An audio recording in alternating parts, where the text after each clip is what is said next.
Okay, so I'm going to walk through the general mining tour for the Nederland Mining Museum.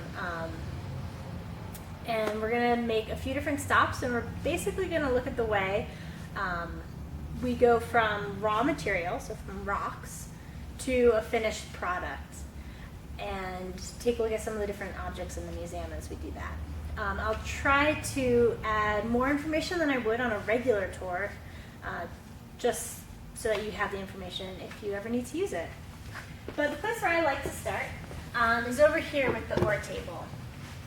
And usually one of the first questions that I get asked, or that I like to ask, is, well, what were miners looking for when they came out to Colorado? And there are three main answers. The first, which most everybody gets, is gold. Gold was first discovered in Gold Hill in 1859, and that sparked off, that was the start of the Colorado gold rush. There are three gold discoveries right in that January of 1859. They find gold in Gold Hill. They find it in Central City at the Gregory diggings and the Russell diggings, and that sparks the Colorado gold rush. The second one, 10 years later, when 1869, was silver. They discovered silver up at Caribou, and that's going to start a silver boom. The last one is tungsten, and tungsten started to become a major player right around the turn of the century, but that really hit its stride right around World War I and continued all the way through World War II. And really the mining, the industry sort of died out in the 1960s. That's when a lot of the processing plants in this area had closed down and it was no longer economical to mine. So, one of the rocks that I really like to start with is this one here. And I think this is a really fantastic rock because if I were walking along, and I'm not a geologist, and so if I were out exploring and I found this rock, I would not think anything of it. But this is actually a piece of silver ore, and this is from the Bluebird Mine Complex at Caribou Ranch.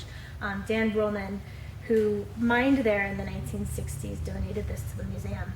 As you see here, there is a dark stripe, and that's the mineral vein. That's the way most of our minerals in this area come, in these mineral veins.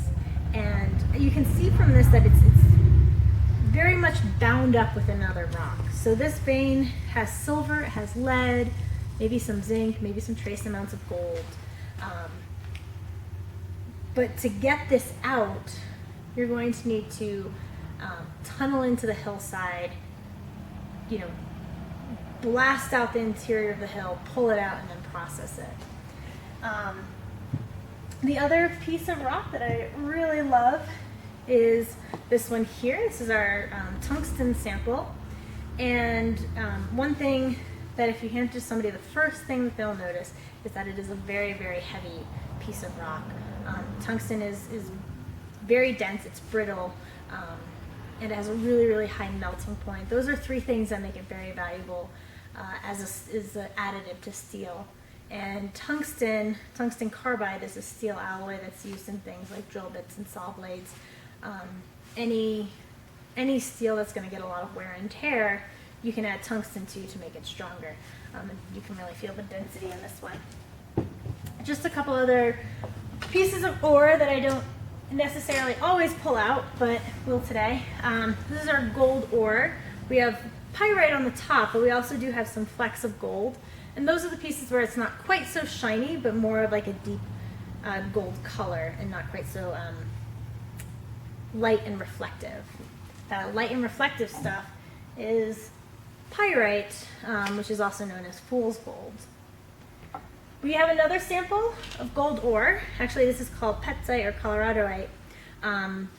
This ore is actually a gold and silver combination. So this was found often around here, and obviously finding, a vein that carries both gold and silver is highly desirable, and that's often how it came. Gold and silver found in the same areas. Some had higher concentrations of gold, some had higher concentrations of silver. One final piece that I like to show is this lithium ore. And I just like to use this to really make the point in how heavy the tungsten is, because lithium is of course a very, very light element. And you can compare these two rocks that are almost the same size and have very, very different densities. So different weights. Okay. Why don't we, so we've taken a look at some of the rocks that we have in the hillside, what the miners were looking for. We're going to move, and our next stop we're going to be talking about how exactly the miners got to that ore. Okay, so this is the second stop on the museum tour, where we're going to just go ahead and dig right into how miners opened up the mines. When mining starts in 1860, they're going to, or 1859, 1860, they're going to open the mines with these two objects plus this stuff right here. What this is a drill steel or hand drill, and in the other hand I have a 4-pound hammer, a single jacking hammer. Basically what miners would do is they would use these two things to drill a hole into the rock face. And what they're doing is they're basically, in one hand they're holding the drill steel, and the other they're swinging the hammer. They're going to hit, and then they're going to turn their drill a quarter turn. They're going to hit, and they're going to turn it again. Hit and turn it again. They're eventually going to make a long, thin hole similar to this. And they're going to make a whole set of those. They're going to make a whole series in the face of the rock wall. They're going to pack it with dynamite, and then they're going to blow it up. Or really, they're going to implode it, right? So they're going to set the charges in a way that when it explodes, instead of exploding out, it's going to come in on itself. Single jacking is not the only form of hand drilling.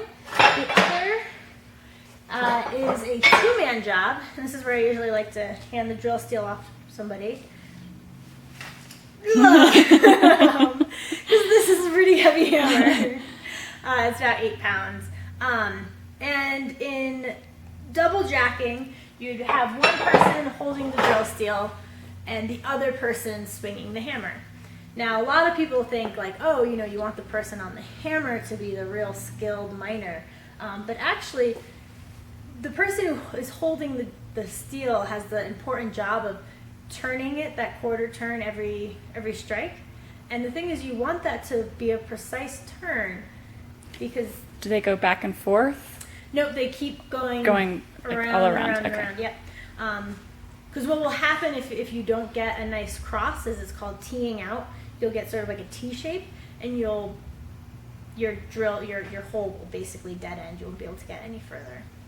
So you do want the person swinging the hammer, to not hit the man holding the drill steel, but you also want somebody talented on the drill steel, making sure that turn is very precise. So what kind of speeds were they going with these hand drills? Well, I can tell you that they would have these mining competitions where people would actually get together and see who could drill the deepest hole in 10 minutes into a block of granite using just these tools. And those competitions, they'll be swinging that hammer 90 times a minute, and they can put 15 inches in 10 minutes. That's 1.5 inches a minute. Obviously, in the mine, working, you're not going to be going at those speeds. But those miners were working at a pretty good clip. They might be swinging that every 30 to 40 times a minute. However, 1870s, we see a big technological change. And that's the introduction of these pneumatic drills. These are mechanical drills that are driven by compressed air. Prior to 1870, we had steam power, and people were trying to figure out how to use steam power in the mines. You can't bring a steam engine into the mine for obvious reasons, in that it's underground and steam engines, need oxygen and burn coal and all those things. And also steam doesn't travel very well. As it travels, it loses its efficiency. So it was really with advancements in compressed air that they're able to bring power underground. Typically a mining camp would have a compressor shack someplace on the surface where a steam engine would be compressing air, and that air would then be tunneled through hoses. And here's a really I'm glad that's on film. Here's a really fantastic example of a hose used in a pneumatic drill from the 1910s. And it's just rubberized canvas wrapped in steel. So they'd be using these hoses to transport that compressed air to the drills. These are the drills themselves. You'll notice that there are different styles of drills. Some drills get mounted onto columns. So we do have some columns in the museum here. And these are just basically portable support structures that then you'll have a joint like this, and then you'll mount your drill to that. This obviously is a drill that's going into a rock face in front of you. Sometimes you could be drilling up into the ceiling, and that's where you're going to use a stoper like one of these down here. And that's a drill that basically goes into the ground, has a place for you to hold on to it, and it's going to be drilling straight up. We also have jackleg drills, which, similar to these mounted drills, you're drilling into a wall face, except for instead of having a column mount, it's basically just on one leg. What were those called again? Jackleg drills. Jacklight? Jackleg. Oh, jackleg. So, those are some different types of pneumatic drills. When pneumatic drills first were introduced, the drill bits looked like this one here. What happened is when you started making mechanical drills, I'm screwing over my words. The original miners who were going by hand, they're drilling into that rock face. Like I said, maybe they're doing 30 to 40 strikes a minute. The mechanic drills can, they can do 10 times that. They can do 300, 400, even up to 1,000 times a minute once the technology improves. And because of that, they're creating a lot of dust from drilling into the rock. And these drills, because of that, they got the name Widowmakers. And that's not because they, caused rock falls or blew up in your face. It's actually because of that dust. The miners would be breathing in this dust that's very heavy in silica, which essentially means that they're breathing in pulverized glass and just filling up their lungs. With silica. It was called silicosis, was the name of the disease that ended up becoming very fatal for many miners. Luckily, they were able to improve their process. And here is an example of the next kind of drill bit that came out. And I don't know if you can see the difference. There. But this one here, it has a hole. It has a hole in the tip. It has a hole in the base. You can think of this drill bit as like a straw. And what they're going to do is they're going to run water through it.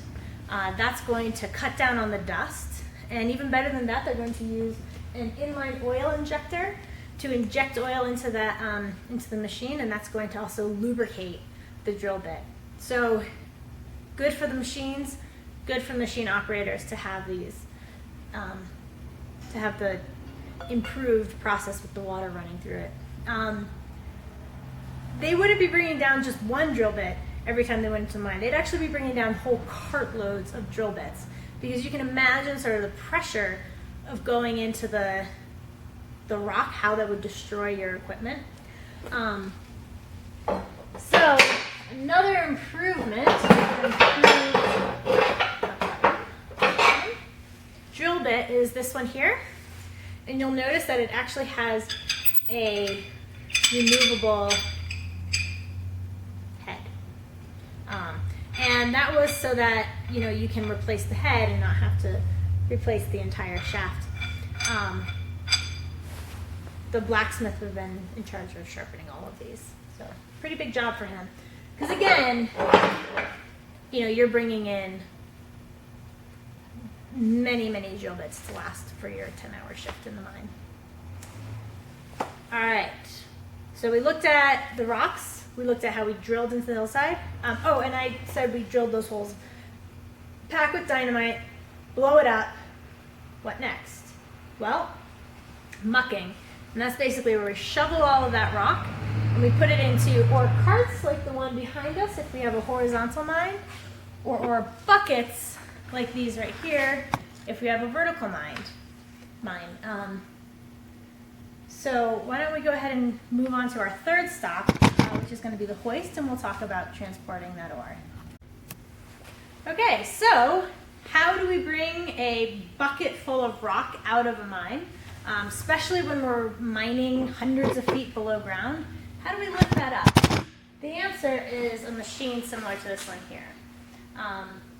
This is a hoist. This hoist is a dual canister steam-powered hoist.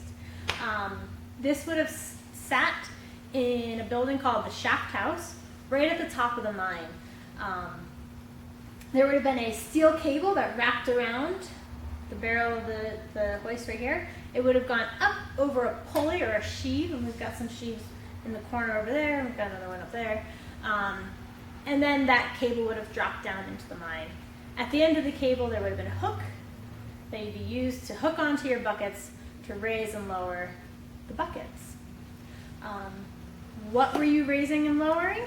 Well, anything that needs to go in and out of the mine. That means definitely ore, right? Any ore you're pulling up. Tools that you're bringing down and up. And then also people. People would ride the buckets. They'd stand on the rim, hold on to that cable, and ride the bucket down and up. And yeah, so the hoist was obviously a crucial part of the mine operation because it was the thing that was linking everything that was happening inside the mine with the surface. Because of that, the man that ran this machine, the hoist man, was typically one of the most respected men in the mine camp. Some mine camps, they had 3 requirements for the hoist man. He had to be married, he had to be a teetotaler, so he couldn't drink any alcohol, and he had to be a churchgoer. And again, they chose those requirements, I think, because they're looking for somebody who's going to be responsible and do a good job of raising and lowering the buckets. And really the reason behind that is that if anything happens inside the mine, if there's an accident or anything of that sort, it's the hoist man who's going to be responsible for getting those men out of that mine, for lifting up that machine. Because of that, oftentimes miners would get together, they'd pool their money, and they'd create these like big fancy chairs for the hoist man to sit in, so that he'd be like nice and comfortable at work. Yeah, because you want to, again, you know, you take care of the hoist man takes care of you. How does somebody 500 feet below ground tell the hoistman that it's time to raise the buckets or lower the buckets or talk to them at all 500 feet below ground? The answer is a signal bell. So signal bells were the way that miners would communicate with the hoistman. They would have a series of basically bells that corresponded to certain messages. You know, 1 bell hoist, 2 bells lower, 3 bells man on. And again, that's man on the bucket, riding the bucket. 7, accident. And then these bells, you know, 1 bell pause, 2 bells tells you what level they're on. One thing about this sign, you'll see at the bottom it says J.W. Stonehouse. I love this sign. So J.W. Stonehouse was a sign maker, and I forget which mining town he was working in. He's in Colorado. Victor? Victor. Yeah, it's on there. Oh yeah, there we go. Victor, Colorado. So he's working in a mine camp, and he notices that all of the mines have their own signal codes, right? So in one mine, one bell equals hoist, but in the next mine, one bell equals lower. And he's a sign maker, so he has this great idea where he approaches the Colorado Bureau of Mines and he says, hey, this is dangerous. Each of these mines has different mine signals. So as soon as a miner changes, employers or mining places, then, he could be totally screwed up onto what these bells mean. You need to standardize signal bells. The Bureau of Mines was like, yeah, good idea. And he's like, and guess what? I already have the signs all made and ready to go. So he made a lot of money because he convinced the Bureau of Mines to standardize the signal bells, and he had the signs ready to go, and then every mining camp bought one. J.W. Stonehouse made money in mining as a sign maker.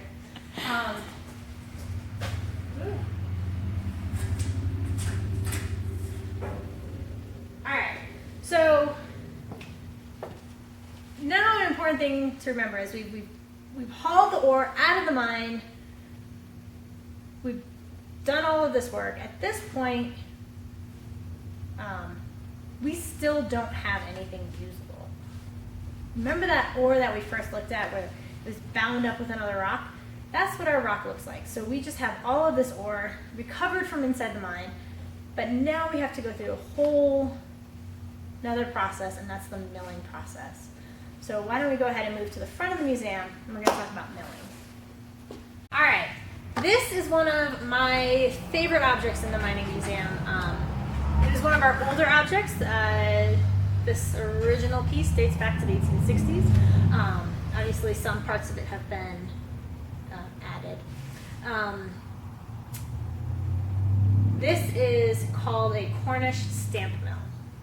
So that rock that we pulled out, let me just pop over and grab this so you can see. Okay. So once we get this rock out, what we're going to need to do is we're going to need to break this down into the consistency of powder, like this right here. And the first step along the way is to run this stamp mill. Basically, this machine, which would be belt driven, so this could be attached to a steam engine. If you're using it in more modern days, it could be attached to a hit and miss or any small engine. What happens, and I'm going to walk around the other side, and I'll run it today so we can see, we can hear it. You'll notice as I turn this, and again, this is being turned by a belt, that this center shaft is starting to turn. What's going to happen when I get over to the far side is that this cam is going to start to go up the ramp. Now, as this goes up the ramp, you'll notice that we're lifting this whole center shaft. At the bottom of the shaft, there is a big steel plate. It's called the foot. And this whole thing weighs like 300, 400 pounds. That I'm raising up because I'm super strong. And this just keeps rotating, raising that big foot. As that foot lifts, it's opening up this an intake over here. It's making that available, so the size of softballs can sort of slide in there. And we get all the way up to the top, and then, as you can imagine, it's just going to use gravity to break up that rock. That pounds that rock. that took me a while to get that to go all the way around, but in operation, this would be going once every 4 seconds. So it's just pound, pound, pound, pound. And it's breaking the rock down into sand. What's incredible is that this stamp mill is a very small stamp mill. It doesn't have a very large carrying capacity. This probably would have been run by a couple men, not in a very, not in a real industrial mill. What a mill would have is a 10 stamp mill. So imagine this twice as tall with a bank of 10 of them. That's essentially what this is. And that's just pounding, pounding, pounding up that rock. The noise would have been deafening. After going through the stamp mill, the ore is still not fine enough. It's going to have to be ground down. And what they're going to use next is a ball mill. And a ball mill, I'll just grab one of these. A ball mill would be a cylindrical machine, such as this one, that we see over here, that you basically fill with that ground up rock and a bunch of these steel balls. This weighs maybe like 12 pounds or so. You're going to put a bunch of these steel balls in there, and then you're just going to start rotating that cylinder machine, and it's going to grind up the rock till it gets down to that powder. Interestingly enough, over time, these steel balls, they grind themselves down. Something like this is no longer strong enough or big enough to break up anything, to grind up anything. So when it gets to be about this size, they're just going to pull them out and chuck them. That's why we have so many steel balls. Is that the original size, that one that you were holding? Yes, this is the size that they start out. Okay. So all of these little balls we have in here, they all started out this big. From that point, you're going to chemically separate the golds from the rest of the rock. And gold, there weren't many different ways of doing this, or there were several different ways. But really, what you're going to have to do is you're going to have to use some kind of nasty chemicals, the most common of which was mercury. It's called an amalgamation process to extract that gold. And you're going to be using flotation tanks, or you're going to be using shaker tables, or Wilfray tables, as known as, to isolate that gold. It was a costly process. Every stop that we've made, every step of this way, there's a cost associated with it. So there's a cost with opening the mine, there's a cost with transporting the ore, there's a cost with milling it. So you can see with how much work it actually went into the extraction of gold. It was very possible to have gold and to be pulling it out of the hillside, and that process, that act of pulling it out, you could actually lose money, because the money you're putting into the extraction is going to be more than the gold itself is worth. And today we don't have any mining in Boulder County. There are a few mines that are still open, but they're not active. The Hendricks mine close by is one of those. But the industry as a whole has left, and partly it is because of how much work went into that, and how fine that profit line was. There's just much easier ways to make money. But if you visit any of the towns in the hillsides, if you go hiking on any of our trails, if you go to Caribou Ranch or Mud Lake, you will see evidence of mining. You'll see it all over these hillsides, whether it's mine openings, abandoned structures, abandoned equipment, or even just the presence of these mining towns. These towns existed because of mining. Boulder itself is where it is and is shaped as it is because of the mining history. So though the industry has left, you know, it is left a continuing impact on our culture here in Colorado.